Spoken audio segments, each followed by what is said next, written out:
మీడియాలో మనం తరచుగా కొన్ని షార్ట్ వీడియోలు చూస్తూ ఉంటాం. రైలు కిటికీల గుండా మనుషులు లోపలికి దూరిపోవటం, ట్రైన్ పైన వేలాది మంది కూర్చొని ప్రయాణించడం ఫన్నీగా అనిపిస్తుంది. నేటి 21వ శతాబ్దంలో విద్యుత్ రైళ్లు నడిచే కాలంలో ఇలా రైళ్లపై జనం కుప్పలు తెప్పలుగా ప్రయాణించడం విందగొలుపుతోంది. అయితే ఆ ప్రయాణాలు మరెక్కడో కాదు, మన పొరుగు దేశం బంగ్లాదేశ్ లో సాగుతున్నాయి.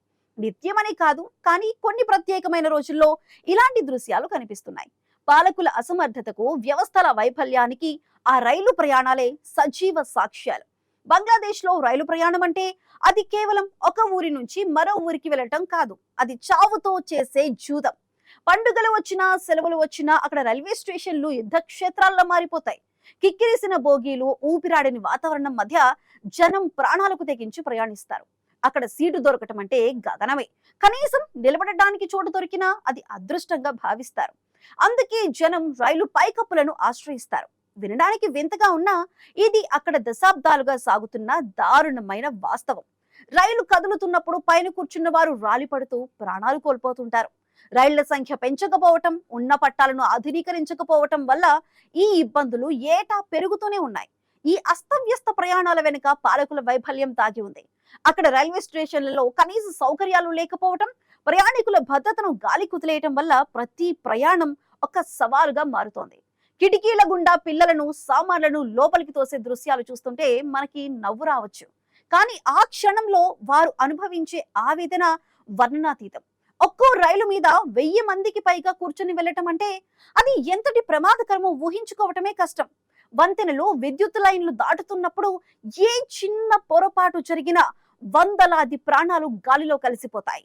అయినప్పటికీ తమ గమ్య స్థానాలకు చేరుకోవటానికి సామాన్యుడికి మరో ప్రత్యామ్నాయం లేకపోవటం ఆ దేశ దౌర్భాగ్యం. బంగ్లాదేశ్ ఆర్థిక వ్యవస్థలో రవాణా రంగం కీలకమైనప్పటికీ రైల్వేల ఆధునీకరణపై దృష్టి సారించకపోవటం వల్ల ఇలాంటి దారుణమైన దృశ్యాలు నిత్యం కనిపిస్తున్నాయి. ప్రపంచ దేశాలన్నీ బుల్లెట్ రైళ్ల వైపు పరుగులు తీస్తుంటే బంగ్లాదేశ్ మాత్రం ఇంకా ప్రాచీన కాలపు పద్ధతుల్లోనే ప్రయాణాలను కొనసాగిస్తోంది. బంగ్లాదేశ్ రైల్వే వ్యవస్థలో అత్యంత ప్రమాదకరమైన అంశం ఏమిటంటే రైలు పైకప్పు మీద ప్రయాణం. దీనిని అక్కడ రూఫ్ టాప్ ట్రావెల్ అని పిలుస్తారు. పండగల సమయంలో ఈ రద్దీ వర్ణనాతీతం. ఒక్కో రైలు మీద దాదాపు 1000 నుంచి 2000 మంది వరకు కూర్చుంటారు.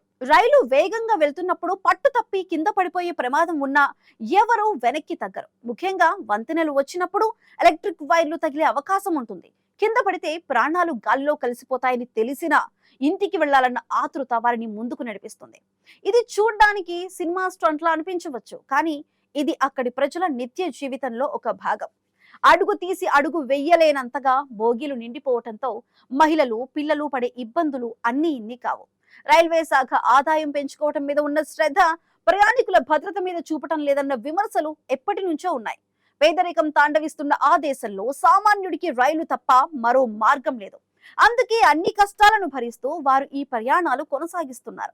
రైలు పైకప్పు మీద కూర్చునే వారిలో ఎక్కువ మంది విద్యార్థులు, రోజువారీ కూలీలు ఉంటున్నారు.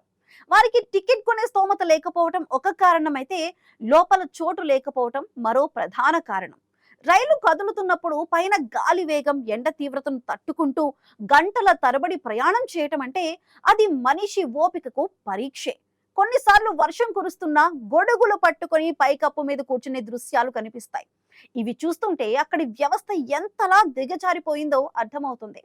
షేక్ హసీనా హయాంలో అభివృద్ధి చెందుతున్న దేశం అని పేరు తెచ్చుకున్న సామాన్యుడి కనీస అవసరమైన సురక్షిత ప్రయాణాన్ని అందించడంలో మాత్రం బంగ్లాదేశ్ ప్రభుత్వం ఘోరంగా విఫలమైంది. అధికారుల కళ్ల ముందే వేలాది మంది ప్రాణాలకు తెగించి పైకప్పులపైకి ఎక్కుతున్నా వారిని వారించే నాథుడే లేడు. దీనివల్ల ప్రతి ఏటా వందలాది మంది మృత్యువాత పడుతున్నారు. అయినా సరే ఈ ప్రయాణాలు ఆగటం లేదు. కేవలం రద్దీ మాత్రమే కాదు, బంగ్లాదేశ్ రైల్వేల్లో సమయపాలన అనేది అసలు ఉండదు. గంటల తరబడి రైళ్లు ఆలస్యంగా నడవటం అక్కడ సర్వసాధారణం. దీనివల్ల ప్రయాణికులు పడే ఇబ్బందులు పగవాడికి కూడా రాకూడదు. స్టేషన్లలో కనీస సౌకర్యాలు ఉండవు. తాగటానికి నీరు, కూర్చోవటానికి బెంచీలు కూడా లేని పరిస్థితి. పాలకుల అసమర్థత వల్ల రైల్వే ప్రాజెక్టులు అర్ధాంతరంగా ఆగిపోయాయి. విదేశాల నుంచి అప్పులు తెచ్చి కట్టిన పట్టాలు కూడా సరైన నిర్వహణ లేక పాడైపోతున్నాయి. రైలు ప్రమాదాలు జరిగినప్పుడు విచారణ కమిటీలు వేయటం తప్ప శాశ్వత పరిష్కారాలు చూపటం లేదన్నది అక్కడి ప్రజల వాదన. మరోవైపు టికెట్ బుకింగ్ వ్యవస్థలో కూడా విపరీతమైన అవినీతి పేరుకుపోయింది. బ్లాక్ మార్కెట్ లో టికెట్లు అమ్ముకోవటం వల్ల సామాన్యుడికి టికెట్ దొరకటం ఎండమావిలా మారింది. అందుకే జనం టికెట్ లేకుండా ప్రయాణించడానికి అలవాటు పడిపోయారు. టికెట్ లేని వారు రైలు పైన ఎక్కటం, గేట్ల దగ్గర వేలాడటం వంటివి నిత్యం కనిపిస్తూ ఉంటాయి. అధికారుల కళ్ల ముందే ఇవన్నీ జరుగుతున్నా వారు చూసి చూడనట్లు వదిలేస్తారు. ఈ వ్యవస్థ ఎంతలా దిగజారిపోయిందంటే జనం కూడా ఇప్పుడు ఈ కష్టాలను తమ తలరాతగా భావిస్తున్నారు. పాలకులు తమ విలాసాల కోసం కోట్లు ఖర్చు చేస్తున్నా సామాన్యుడి ప్రయాణాన్ని సుఖవంతం చేయడంలో మాత్రం వెనుకబడిపోయారు. అప్పుల ఊబిలో ఉన్న దేశ ఆర్థిక వ్యవస్థ కూడా రైల్వేల అభివృద్ధికి అడ్డుపడుతోంది.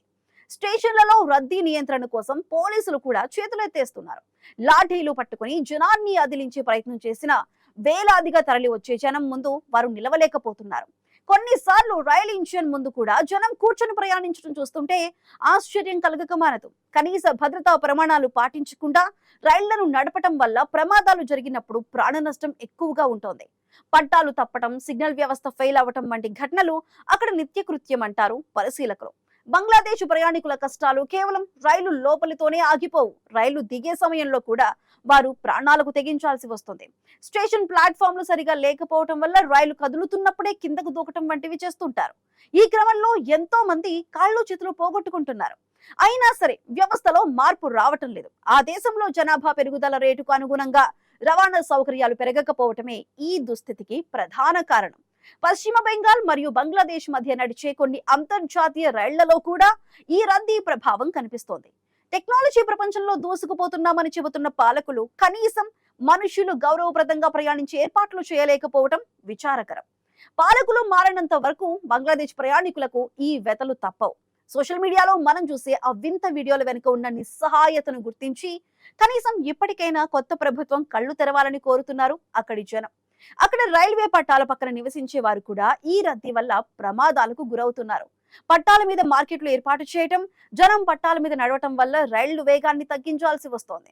దీనివల్ల ప్రయాణ సమయం పెరిగిపోతుంది. ప్రభుత్వం కొత్త కోచ్లను కొనుగోలు చేస్తున్నామని చెబుతున్నా అవి అవసరాలకు సరిపోవటం లేదు.